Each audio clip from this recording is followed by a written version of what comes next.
بسم اللہ الرحمن الرحیم الحمد للہ رب العالمین والصلاة والسلام علی سید الانبیاء والمرسلین نبینا محمد وعلی آلہ وصحبہ اجمعین اما بعد روى احمد وابو داود عن انس رضی اللہ عنہ ان النبی صلی اللہ علیہ وسلم کان یقول۔ اس حدیث مبارک کو امام احمد اور امام ابو داود نے روایت کیا ہے رحمۃ اللہ علیہما۔ سیدنا انس رضی اللہ عنہ سے روایت ہے، بے شک نبی صلی اللہ علیہ وسلم یہ دعا کیا کرتے تھے، اللہم انی اعوذ بک من البرس، اے اللہ بے شک میں تیری پناہ چاہتا ہوں برس کی بیماری سے، والجنون اور پاگل پن سے میں تیری پناہ چاہتا ہوں، والجزام اور کوڑھ کی بیماری سے میں تیری پناہ چاہتا ہوں، ومن سیء الاسقام اور تمام بری بیماریوں سے میں تیری پناہ چاہتا ہوں۔ اس حدیث میں نبی صلی اللہ علیہ وسلم نے ان چار چیزوں سے پناہ طلب کی ہے۔ البرس، جسم پر سفید نشان ظاہر ہو جاتے ہیں، سفید دھبے ظاہر ہو جاتے ہیں، چہرے پر، ہاتھوں اور پاؤں پر سفید دھبے، سفید نشان ظاہر ہو جاتے ہیں، جس وجہ سے لوگ کراہت اور نفرت کرتے ہیں، انسان کی خوبصورتی اور حسن ختم ہو جاتا ہے۔ تو اس بیماری سے رسول اللہ صلی اللہ علیہ وسلم نے اللہ تعالیٰ کی پناہ طلب کی ہے۔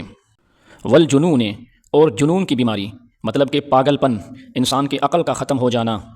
تو اس سے بھی نبی صلی اللہ علیہ وسلم نے پناہ طلب کی ہے۔ والجزام، اور کوڑھ کی بیماری سے، کوڑھ کی بیماری میں جسم کی چمڑی کھردری ہو جاتی ہے، سخت ہو جاتی ہے، انگلیاں، ہاتھ پاؤں وغیرہ ٹیڑھے ہو سکتے ہیں، زخم کا پتہ نہیں چلتا، بال گر جاتے ہیں، جسم کے پٹھے کمزور ہو جاتے ہیں، سردی گرمی کا احساس ختم ہو جاتا ہے، تو یہ خطرناک بیماری ہے۔ تو اس بیماری سے بھی نبی صلی اللہ علیہ وسلم نے اس دعا میں پناہ طلب کی ہے۔ اور اس کے علاوہ جتنی بھی تمام بری بیماریاں ہیں، ان بیماریوں سے بھی نبی صلی اللہ علیہ وسلم نے پناہ طلب کی ہے، جیسا کہ فالج وغیرہ کی طرح بیماریاں ہوتی ہیں خطرناک، ان سے بھی نبی صلی اللہ علیہ وسلم نے پناہ طلب کی ہے۔ تو ان چار چیزوں سے اس دعا کے اندر پناہ ہے۔ برس کی بیماری، جیسے سفید نشان، سفید داغ وغیرہ جو جسم پر ظاہر ہوتے ہیں، والجنون، اور جنون پاگل پن وغیرہ، اور جزام کوڑھ کی بیماری، ومن سیء الاسقام، اور جتنی بھی تمام بری بیماریاں ہیں ان سے بھی اس دعا کے اندر پناہ ہے۔ تو یہ چار چیزیں ہیں جن سے رسول اللہ صلی اللہ علیہ وسلم نے اس دعا میں اللہ تعالیٰ سے پناہ طلب کی ہے۔ تو یہ مستحب عمل ہے کہ ان بیماریوں سے پناہ طلب کی جائے، نبی صلی اللہ علیہ وسلم کی اتباع کرتے ہوئے، پیروی کرتے ہوئے، کیونکہ نبی صلی اللہ علیہ وسلم نے ان چیزوں سے پناہ طلب کی ہے، تو ہم بھی ان چیزوں سے اللہ تعالیٰ کی پناہ طلب کریں۔ تو دعا جو ہے بہت بڑا دروازہ ہے مصیبت کو دور کرنے اور اس کو اٹھانے میں۔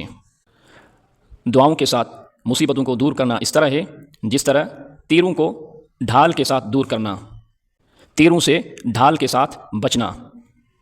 اس لیے دعا بہت بڑا سبب ہے مصیبت کو دور کرنے اور اللہ تعالیٰ کی رحمت لانے اور عافیت حاصل کرنے میں دعا بہت بڑا سبب ہے، جس طرح ڈھال جو ہے تیروں کے بچنے کا سبب ہے، اور جس طرح پانی جو ہے وہ فصل نکلنے کا سبب ہے۔ سیدنا عبداللہ بن عمر رضی اللہ عنہ سے روایت ہے، فرماتے ہیں رسول اللہ صلی اللہ علیہ وسلم نے فرمایا، من فتح لہ منکم باب الدعاء فتحت لہ ابواب الرحمہ، تم میں سے جس کے لیے دعا کا دروازہ کھول دیا جائے اس کے لیے اللہ تعالیٰ کی رحمت کے دروازے کھول دیے گئے ہیں۔ وما سئل اللہ شیئا احب الیہ من ان یسأل العافیہ،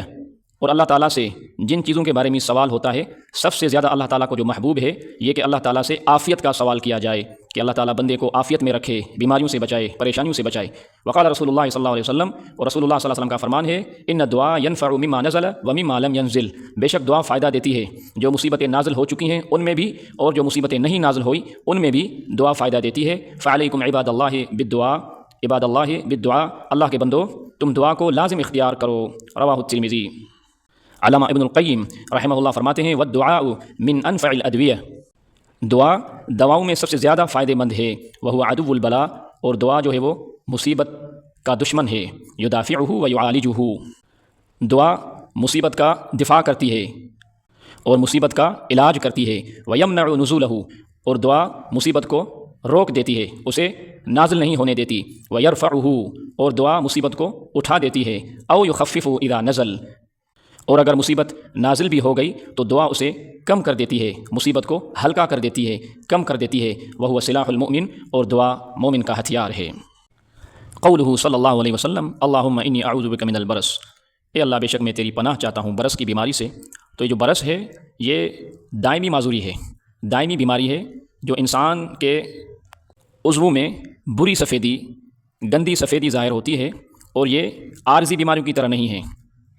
جو عارضی بیماریاں آتی ہیں اور چلی جاتی ہیں، جیسے کہ زکام ہے یا بخار ہے، اس طرح یہ بیماری نہیں، بلکہ یہ ہمیشہ بندے کے ساتھ رہتی ہے، اور اس کا منظر جو ہے وہ بہت برا ہوتا ہے، لوگ نفرت کرتے ہیں، کراہت کرتے ہیں، تو یہ ایک بری بیماری ہے۔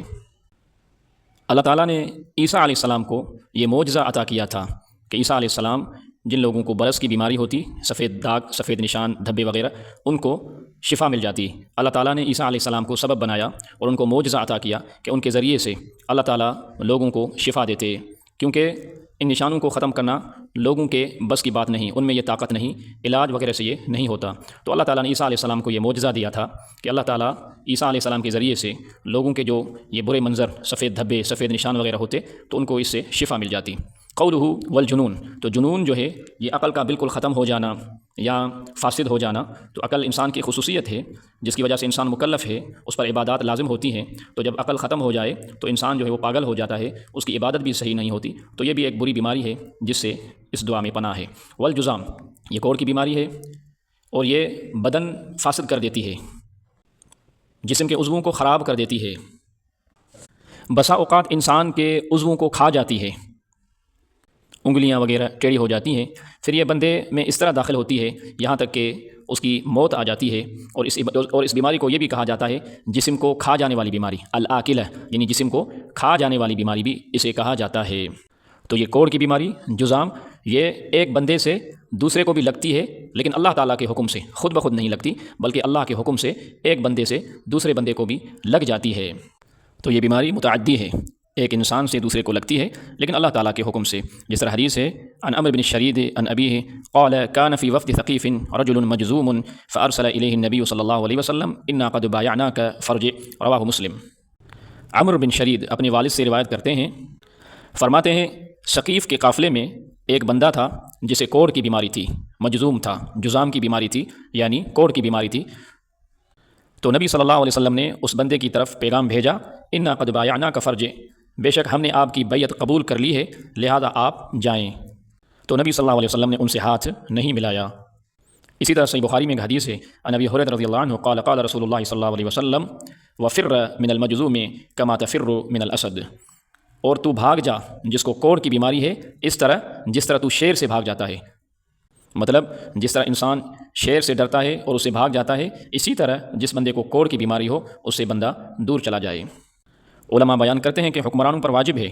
کہ اگر ایسے لوگ ہوں جن کو یہ کوڑ کی بیماری ہو تو ان کو کسی الگ جگہ پر رکھیں تاکہ وہ لوگ لوگوں سے نہ ملیں